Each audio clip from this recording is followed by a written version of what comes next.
Дали знаете дека ктитор на Амамот во Скопската чаршија е Дауд Паша? Тој го гради објектот за време на неговата позиција како румелиски беглербек во периодот од 1489 до 1497 за потребите на својот харем. Еден дел од Амамот бил наменет за мажи, а другиот за жени. Во двата дела имало простории за пресоблекување, простории за аклиматизација пред и по капењето, тоалети, берберница, простории за депилација, за заедничко капење и простории за индивидуални бањи. Се смета дека Амамот имал 99 чешми. Постојат легенди дека тој никогаш и не бил пуштен во употреба.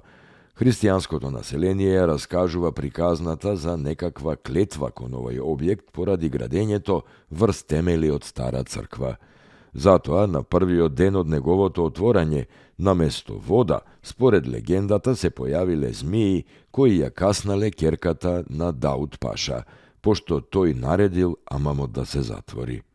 Присуството на записи за неговите приходи ги оспоруваат овие народни легенди и посочуваат на високи трошоци за одржување на активниот Амам, како можна причина за неговото затворање.